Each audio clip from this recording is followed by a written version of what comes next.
Ryan Nickel. This is another day in the life of a real estate investor from Bootstrap REI. This is episode number 38 coming at you. So I want to share with you a technique. So I drive around, and when I drive around, what the? Doesn't the bus know that I'm recording this right now? Okay, back. So here I am. Okay, so when I'm driving around looking at properties, this is what I do. I drive around and I write down the addresses, get them on a sheet of paper here. And let's see if I can show this to you here. I got some money in my pocket. See, I got the addresses there, and I got these A's and these B's. So B stand for beaters, A stand for abandoned property. So what I do when I go out there, I just mark down, okay, this is a beater property, this needs some TLC, it's just neglected, some deferred maintenance, whatever. But straight up abandoned properties, like if this property is an abandoned house, right there, you see the A right there on Tudor? Both of these homes were completely abandoned. One was boarded up, so it's obvious it was abandoned, the other one wasn't.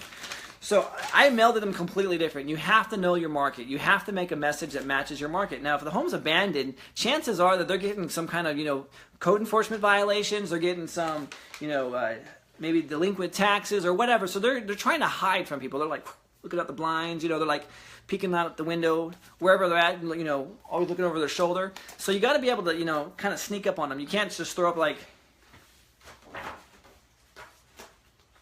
You can't throw stuff like this, like, hey, I got an urgent notice for you, I want your house, or hey, I got a notice here, your house is whatever. This stuff doesn't work with these guys. Abandoned stuff, this is like it's thrown in the trash. They're like, oh crap, whatever. 9 times out of 10, they don't even read this stuff because it's garbage to them. They're like, oh my gosh, I don't want to talk to them.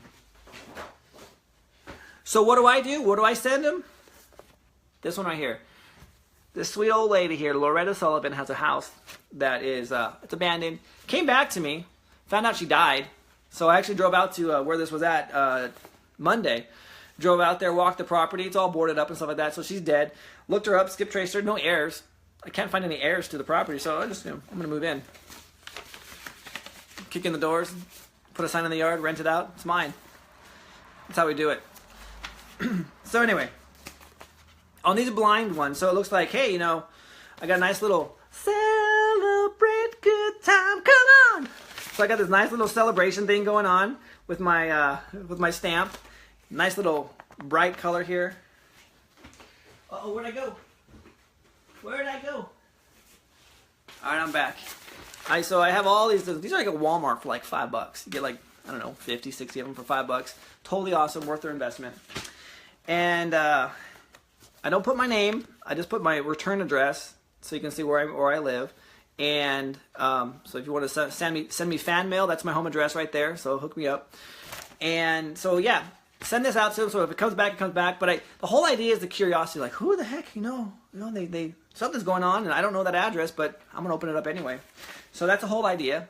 And then when they open it up, they pulled out this little nice envelope here, or this guy, and too cool for school. Man, what the heck? I just put it on airplane mode or something. People are calling me like crazy. So this guy comes out, and it basically, it says, I'll read it to you. Hi, I saw something at your house on Clay Street that I would like to buy. I can pay cash for it. Thanks, Ryan. And then my phone number for all you out there who want to text me, tell me how cool I am. 530-755-7552. So anyway, they get this information, pulls it out, comes out, and curiosity is like, whoa, what the heck? Something at that house, okay. Either they're hurting, they want the cash, like, oh, they got cash, I'll sell it. Or they'll call them, they'll just figure out what the deal is. So, the whole idea is that it makes it look like that I just randomly came home, opened up a drawer in my kitchen, and pulled out the most, the first thing I could find that I could write on, and happens to be this thing. I got this at the dollar store. Get a pack of them for like 100 for like $1. So anyway, so I got these guys, scribbled on it. And the whole psychology behind all of this is curiosity. Whoa, what's that thing that they want to buy? And so they call me. And here's how you change the situation now. When they call you, they go, hey, I got your letter here, and it says you wanted to buy something at my house. And I go, oh, you know what? I'm so sorry. I do want to buy something, but it's the house, actually. I was in a hurry when I wrote that. I want to buy your house. Your house isn't for sale, is it? And then I wait. And I wait for the conversation to go from there. And Then they'll give you some story. Oh, you know what it is, or it's my sister's, or inherited, or whatever the story is, you're going to get the story. And then you just go from there. And that's how it works.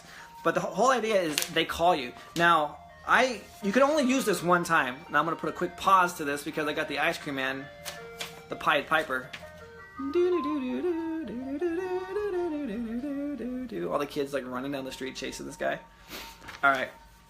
So the whole idea is to create curiosity. And the curiosity is to sell that next step.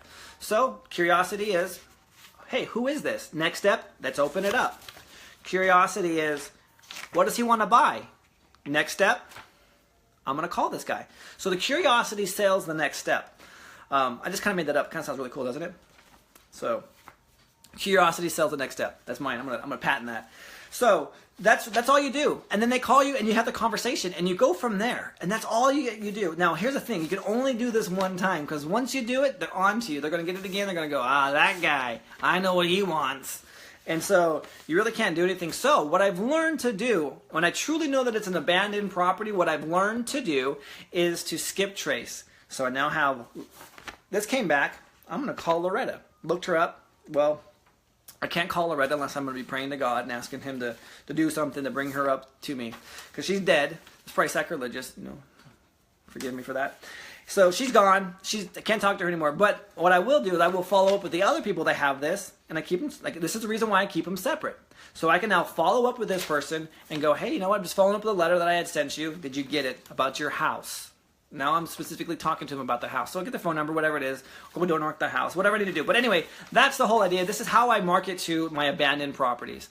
It's clean, it's easy, it's a one-time shot. After that, then I got to send them postcards, and it falls into the mess with everybody else. But I'm getting a really good response rate on this. For every 10 that I send out, I get between 3 and 4 calls. So anywhere between 30 and 40% response rate if you want to consider that. I know the sample size is probably way too small. But then again, I don't have that many abandoned properties in my town, and I don't have, I'm sure my competition is not doing anything like this, at least in my small town. So I get a really good response rate. So whenever I do this, and I bulk them together, I drive for dollars quite regularly, but I only mail my abandons once a month, and it's just a brand new mailer. Sometimes I'll wait 2 months if I only have like 2 or 3. Just it doesn't make sense to just. That's a stupid. I can't believe I just said that, but it's probably stupid for me even to be thinking that. Like it doesn't make sense for me to spend 2 seconds to do that, but it's true. I don't take the time to do it. I got a list of them right now that I need to. Probably have about 15, 16 of them, just because it's been taking me some time to actually get back to my abandons. But that's what I do, and it works. And prove me wrong, try it, and then talk some trash on this and tell me that it didn't work. I'd love to see that. But this does work, and put it to action.